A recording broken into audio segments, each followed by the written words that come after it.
Viver nas grandes cidades sempre foi o desejo de muitas pessoas, e o funcionamento dessas cidades e de outros tipos de cidade refletem o momento atual que um determinado país vive, e por isso é muito importante a gente entender o processo de urbanização. Mas antes, não se esqueça de se inscrever, curtir e compartilhar nossos vídeos, além, claro, de dar aquela força lá nas minhas redes sociais. Vamos lá? Esse é o Se Liga na Geografia.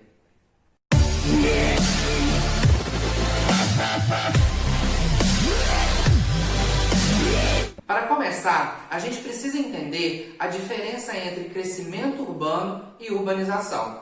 Pode parecer a mesma coisa, mas não é.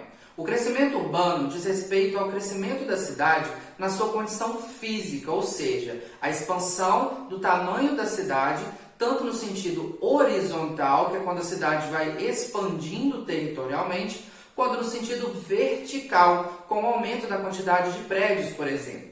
Já a urbanização é o processo que define o maior crescimento da população que vive em cidades, em detrimento à quantidade de população que vive no campo. Por isso, o êxodo rural é um fenômeno diretamente ligado à urbanização.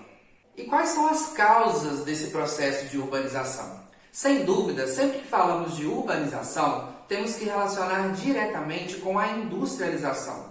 A Revolução Industrial provocou um forte êxodo rural. A princípio lá na Inglaterra, mas depois isso também vai acontecer em outros países. E isso fez com que as cidades começassem a lotar de pessoas. Nesse sentido, a gente observa que o fenômeno da urbanização foi rápido e desordenado, o que fez gerar uma cidade grande e desorganizada. Na Inglaterra, isso tudo aconteceu lá no século XIX. No Brasil, o mesmo processo começa a acontecer com mais intensidade a partir do século XX, mais especificamente a partir dos anos de 1930. Seguindo essa linha de pensamento, lugares diferentes observam a urbanização em momentos e situações diferentes, o que proporcionou uma variedade também no tipo de cidades, mesmo que aparentemente toda cidade seja igual. A gente começa falando da metrópole. Geralmente é uma grande cidade que possui alto nível de importância e exerce forte influência sobre a sua região, que normalmente pode ser configurada como uma região metropolitana. No Brasil, nós temos alguns exemplos, como São Paulo, Rio de Janeiro, Belo Horizonte e Brasília, entre outros. Atrelado a esse conceito de metrópole e de região metropolitana, não podemos deixar de citar o processo de conurbação.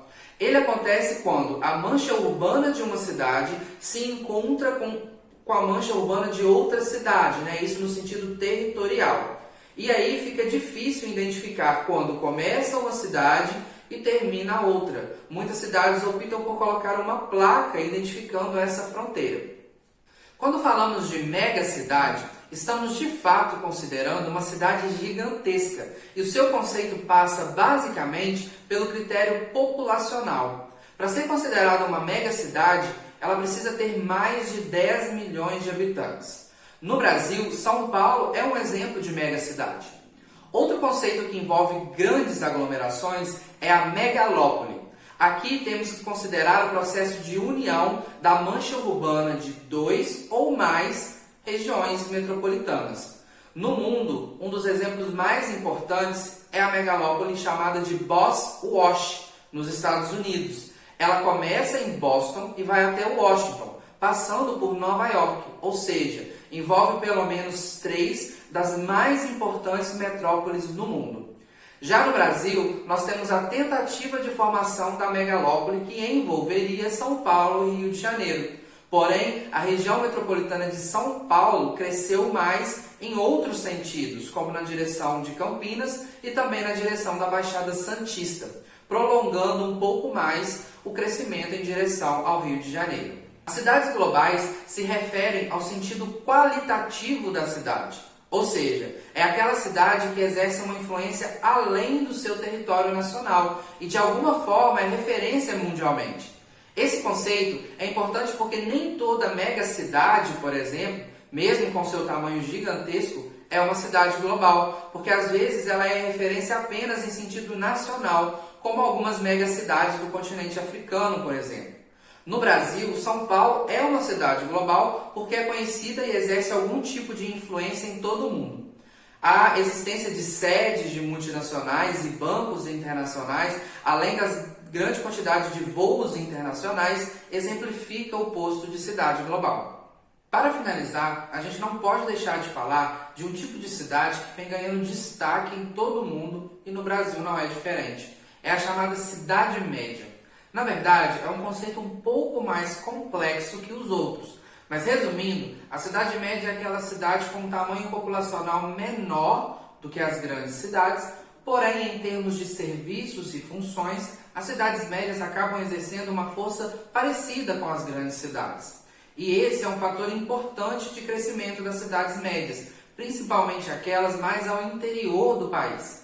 Muitas famílias, cansadas da turbulência de uma grande cidade, viram nas cidades médias a oportunidade de uma vida relativamente mais tranquila, longe dos problemas recorrentes das grandes cidades, mas sem deixar de usar os serviços que são muito próximos ou iguais nessas cidades médias. Independente do tipo de cidade, é fato que a vida urbana é o reflexo do ritmo acelerado de crescimento econômico vivido em todo o mundo.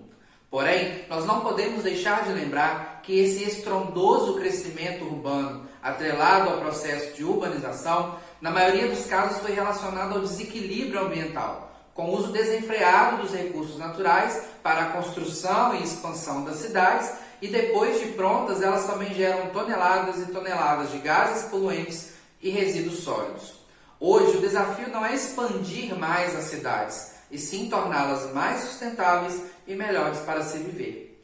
Gostou? Então deixe seu like, se inscreva, compartilhe esse e outros vídeos. Eu fico por aqui, até a próxima.